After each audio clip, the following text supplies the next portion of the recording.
Cibiru Lio. Barangkali hanya sebagian orang saja yang faham jika ditanya di mana letaknya daerah ini.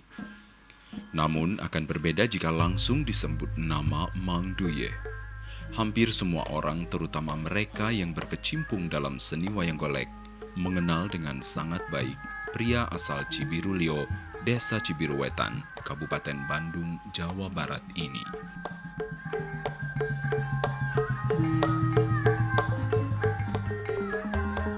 Untuk berkunjung ke rumahnya, kami pun melewati gang yang dindingnya penuh dengan grafiti tokoh-tokoh wayang.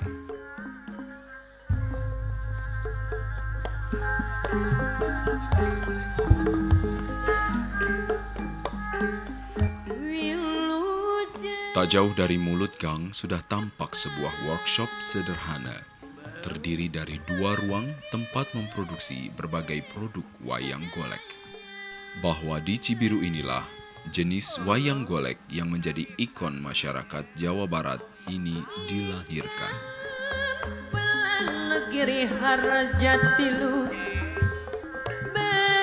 Tokoh cikalnya itu asalnya Uyut Darman itu dari Tegal.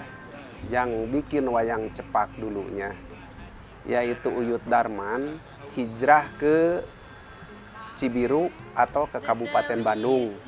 Sudahnya hijrah ke Bandung, Uyut Darman itu bikin wayang sampai mancanegara. Ya dikatakanlah udah jadi buku dunia itu ya, gitu Uyut Darman.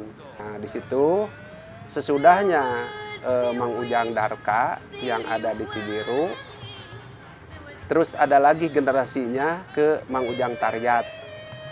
Dari Mang Ujang Taryat itu generasinya habis ya. Sekarang udah meninggal dunia.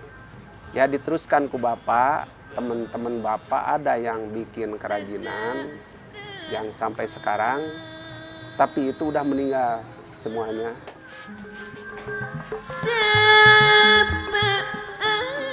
Ya, kepiawaian Mang Duye membuat wayang telah membuat banyak dalang ternama memesan wayang darinya. Lekuk ukiran yang sangat detail, rapi, dan pengecatannya yang sangat halus dan solid membuat hampir semua dinasti dalang Jawa Barat seperti Amung Sutaria, Abah Sunaria, dan lainnya menggunakan wayang karyanya.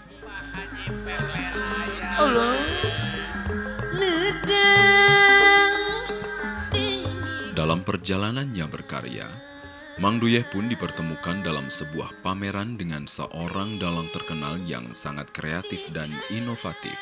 Dia adalah Ki Entus Susmono, dalang terbaik Festival Wayang Indonesia asal Tegal, Jawa Tengah. Ki Entus sendiri selama ini dikenal sebagai dalang yang syarat akan terobosan, yang kadang memicu kontroversi. Penerima gelar Dr. Honoris Causa bidang seni dari International University of Missouri, USA ini pernah mementaskan berbagai jenis wayang ciptaannya, mulai dari wayang santri, wayang Batman, wayang tokoh-tokoh politik, dan wayang Teletubbies.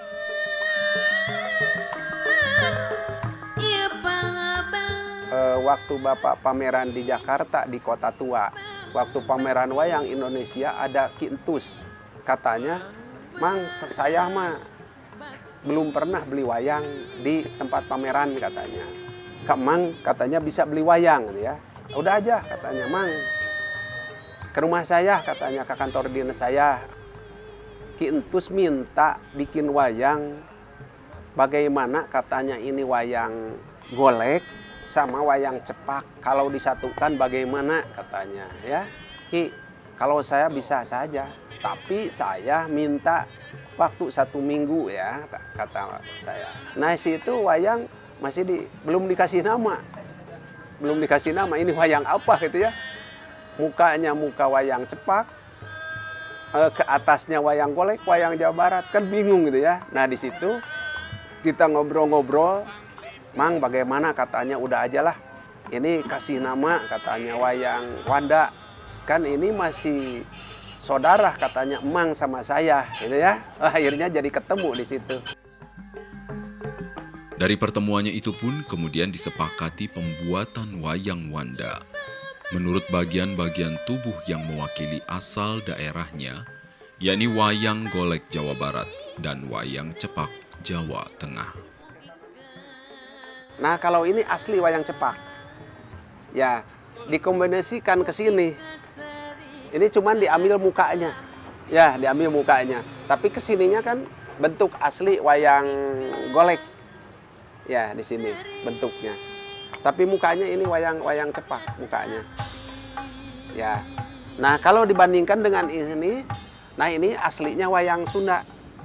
Jadi dilihat kayak ini kan nyengirnya kayak orang ya. Nah, nyengirnya kayak orang. Tapi kalau ini kan enggak. Kalau wayang Sunda jadi manisnya kelihatan. Tapi kan kalau ini seperti wayang kulit. Kayak wayang kulit yang ini. Tapi kalau ini kayak wayang orang. Ya, itu di situ perbedaannya gitu. Perbedaannya. Maka itu Ki Entus tertariknya di situ. Jadi katanya, wah ini bagus katanya, Mang. Katanya, ini mahkotanya yang dikatakan mahkota Sunda atau Jawa Barat, khas Jawa Barat, ya. Ya ini mahkotanya asli wayang cepak. Nah, cuman kalau ini wayang cepak, pakaiannya juga cuman begini, ya. Tapi kalau wayang golek udah mewah, pakaiannya kayak ini. Kalau wayang golek. Jadi pakaiannya kan ini kan bisa dipakai untuk pentas dalang, bisa dipakai hiasan juga sama. Ya. Jadi ini ada bedanya. Nah sekarang si wayang itu yang udah jadi wayang Wanda, yang ini pakaiannya jadi ke sini. Dipakainya kayak ini. Coba biar kepalanya ini. Ya biar ya ini harus sama ya. Sumputin lah euy. Bisa ninggalin. Biar gini aja ya. Nah kayak ini. Nah yang ini. Ini ada bedanya ya. Tuh. Dilihat dari sini. Ini sama Arjuna. Terus dilihat mukanya. Ya jadi ada bedanya yang sebelah sini. Ada kelihatan. Nah jadi pakaiannya kayak ini. Kalau udah jadinya. Jadi tetap pakaian sama tangan asli Jawa Barat. Cuman mukanya aja gitu.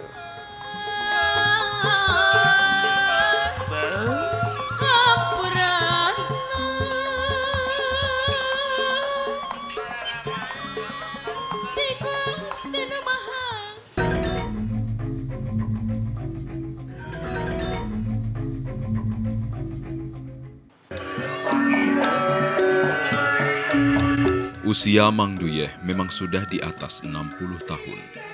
Tapi gerakan tangannya masih sangat terampil mengukir detail-detail wayang. Kecakapan ini pula lah yang membuat sosok Mang Duyeh belum bisa tergantikan oleh para pengrajin wayang lainnya. Barangkali sekarang ini hanya ada 1 atau 2 orang yang bisa menyamai keahliannya. Berangkat dari nilai-nilai ketekunan, kejujuran, dan keadilan, Mang Duyeh memproduksi setiap wayangnya. Kalau menurunkan misalnya bisa bikin wayang, itu harus tekun dulu. Tekun, kesabaran, dengan kehidupannya, keadilan, kesabaran, keterampilan.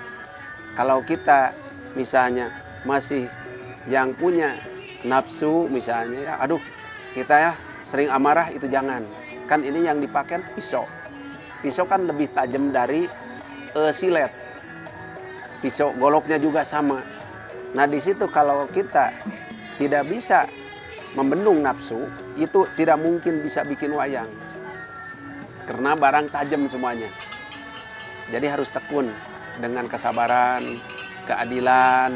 Masalahnya kan yang dikatakan gini lah. Kalau pertama bikin wayang, yang ini misalnya, wah saya udah bisa bikin wayang misalnya, cek gitu ya. baru bisa bikin wayang. Kan ini ada buang, untuk dibuang, dibuang, langsung dibuang. Terus bikin lagi, udah dicat misalnya. Dan di situ ada tiga macam. Yang satu lagi udah dibuang, udah jadi. Yang satu lagi, saya minta wayang, dikasihkan, itu dikasihkan wayang. Itu belum sampai tujuan jadi uang. Nah, di situ ada lagi, waduh ini salah saya, udah aja dibakar aja lah. Jangan sampai ke situ, kan di situ keadilan, ketenangan, keterampilannya di situ harus ada.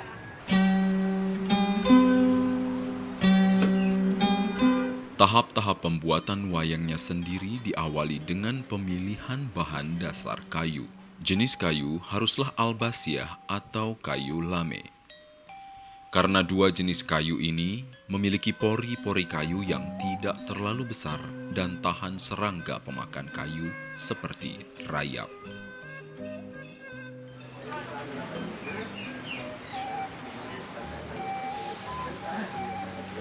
Ini kalau pembikinan wayang dari kayunya, kalau di Jawa Barat yang dipakai ada dua macam, ada kayu albasiah, ada kayu lame. Kalau kayu lame untuk wayang kecil, tapi kalau albasiah yang dipakai untuk wayang dalang. Yang ini diprosesnya lama. Jadi ini 3 bulan baru dibikin wayang, tapi itu untuk dalang. Beda lagi dengan untuk hiasan. Misalnya kalau untuk hiasan, kita misalnya nebang kayu, kita langsung diragaji, kita langsung dibakal, langsung itu dicat, itu ya misalnya. Kan itu cat dasarnya juga kan itu lebih jelek.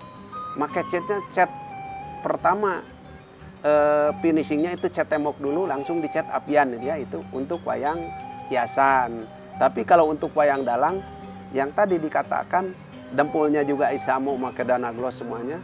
Jadi harus proses kayunya yang bagus. Dengan umurnya kayu 11 tahun atau 12 tahun ini baru dipakai. Tapi kalau untuk hiasan itu kayu cuma 6 tahun atau 5 tahun udah dipakai. Setelah memilih jenis kayu yang tepat, barulah dimulai pengerjaan wayang tersebut. Jadi enggak semuanya bisa bikin wayang untuk dalang. Karena yang satu, untuk apa misalnya bikin wayang yang besar segini kalau enggak laku? Kan itu namanya produksi. Kalau produksi udah aja yang kecil aja lah. Misalnya sekarang bikin wayang, sekarang jadi, sekarang langsung dijual, mentahannya juga bisa laku. Tapi kalau bisa bikin wayang kayak Bapak di sini, ini lambat waktunya. Kecuali ada pesanan. Tapi kalau di sini tidak berhenti. Masalah pesanan itu terus mengalir sampai sekarang. Enggak sampai seperti orang lain kan, waduh katanya enggak ada pesanan. Enggak, kalau memang terus gitu ya.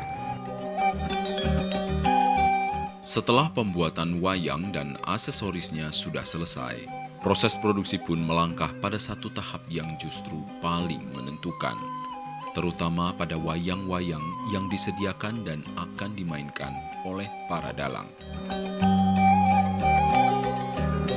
Menggunakan istilah Mang Duye, wayang-wayang tersebut sebelum diberikan pada pemesannya, para dalang harus diisi dulu. Kayak ini bikin Arjuna, ini langsung diisi hodam. Tapi itu dikatakan kumang, ini yang harus masuk misalnya. Ke Arjuna, masuk ke Arjuna. Itu hodamnya.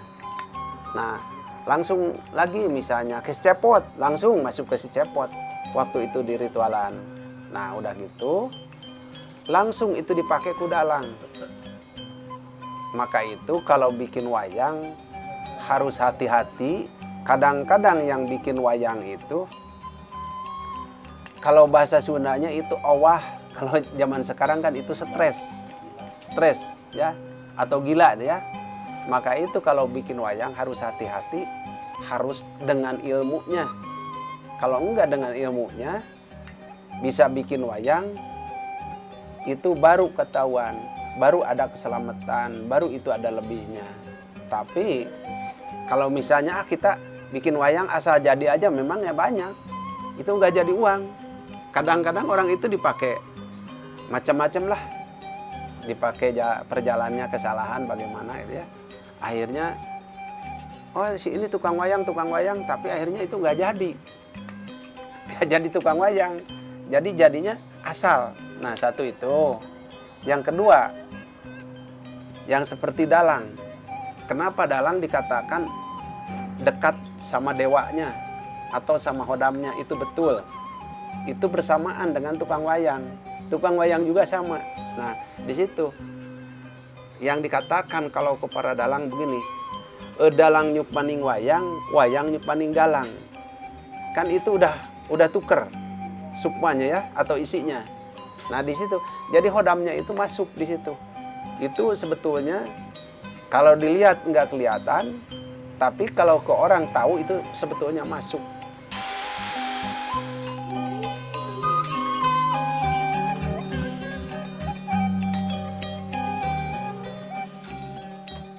Pembuat wayang dan dalang adalah dua sosok yang tak terpisahkan.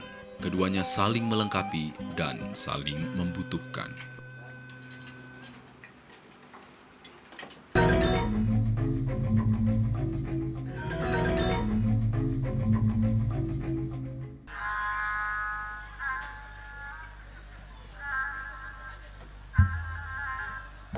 Pengembaraan selama puluhan tahun mencurahkan sebagian besar hidupnya untuk melestarikan pembuatan wayang dilakoni Mang Duyeh lewat berbagai ujian hidup. Dia tak selamanya sukses, pernah pula menelan pil pahit. Di satu masa di awal tahun 90-an, Mang Duyeh lewat payung Yayasan Sanding Kusuma berhasil membuat padepokan di tempat yang baru di kawasan Lembang, Bandung Utara. Ribuan pesanan wayang golek dari dalam dan luar negeri datang silih berganti. Mang Duyeh pun mampu menciptakan peluang kerja bagi puluhan pengrajin wayang. Belum lagi ratusan murid yang pernah berguru padanya dan kemudian melanjutkan usaha mereka sendiri. Ya, profesi sebagai pembuat wayang sesungguhnya cukup menggiurkan jika dijalani secara serius. Untuk pengecat wayang yang sudah mahir misalnya, satu buah wayang bisa dihargai Rp100.000. Jika sehari bisa menyelesaikan 5 buah saja, sudah lebih dari cukup untuk biaya sehari-hari. Namun demikian, krisis ekonomi kemudian datang menghancurkan segalanya. Berkurangnya permintaan dan modal produksi kemudian membawa kembali Mang Duyeh dan krunya kembali ke Cibiru. Meski usahanya tak lagi sebesar dulu, beragam pesanan tetap mengalir. Bahkan Mang Duyeh kerap diundang ke luar negeri untuk memamerkan wayang karyanya seperti ke Turki dan Jepang. Di dalam negeri, salah satu karyanya yang dibuat 2 tahun lalu dan sangat menarik adalah 2 buah wayang setinggi 3 meter. Patung wayang ini kini dipajang di Museum Wayang Jakarta.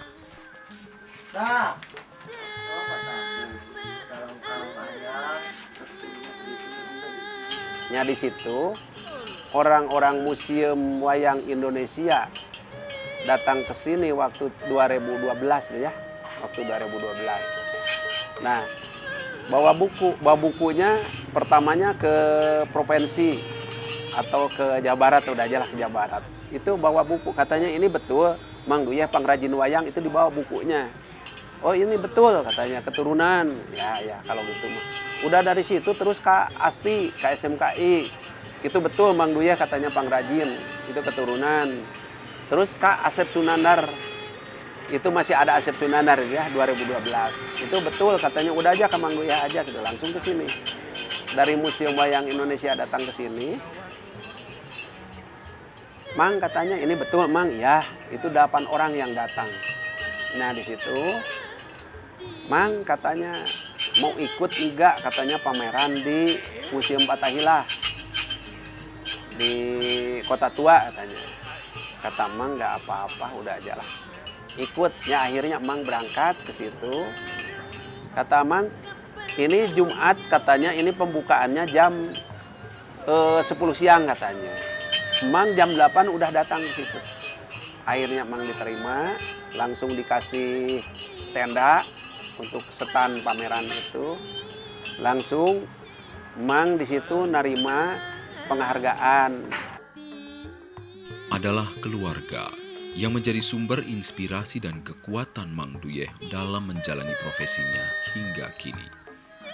4 dari 8 anaknya bahkan kini serius mengikuti jejaknya sebagai pembuat wayang golek. Sejak mereka kecil, Mang Duyeh memang sudah menanamkan nilai dan idealisme sebagai seniman pembuat wayang. Bukan hanya materi yang menjadi pertimbangan, tetapi idealisme untuk menjadi bagian bangsa yang melestarikan tradisi budayanya.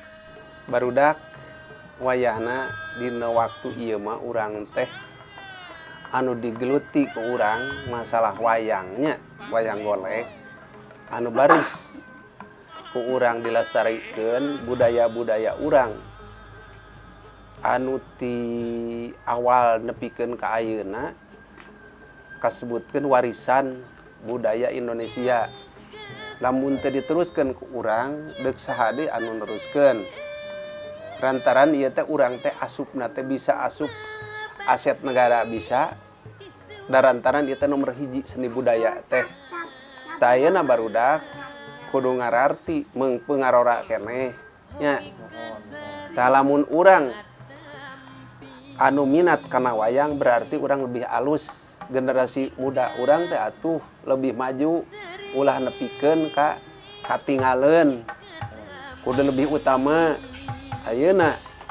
Nah ari niat Bapak anu sakieu alusna anu sakieu nepikeun ka Bapak nepikeun ka bisa mancanegara nya misalna bisa ka Eropa atuh Bapak bisa ka Jepang bisa kuring Indonesia manya ari maraneh misalna anu neruskeun Bapak deuk saha deui sok teruskeun sing terkun sing tenang tekun kasabaran demi keadilan demi urang teh jang negara Indonesia keneh urang lamun urang maraju bari bener bager jujur kalakuan urang teguh kana taat ka perjanjian urang nyeun wayang teh yen geuningan moal kapetik hasilna lamun urang teu kerna jujur.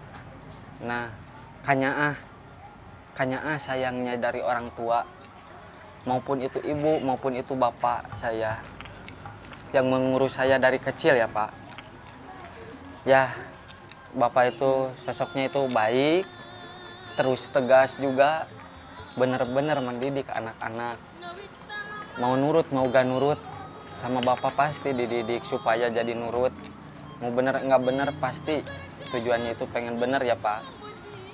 Mempunyai padepokan gede ya Pak. Terus orang tua yang mengajari saya dalam membuat wayang golek yaitu Bapak Duyeh.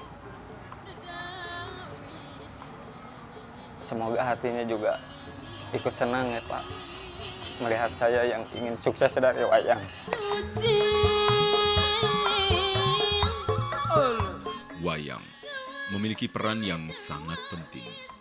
Wayang merupakan personifikasi dari manusia itu sendiri. Dengan beragam karakter dan latar belakang, wayang adalah cermin kehidupan manusia. Maka dari kisah-kisah pewayangan, kita dapat belajar, mengambil kebaikannya dan membuang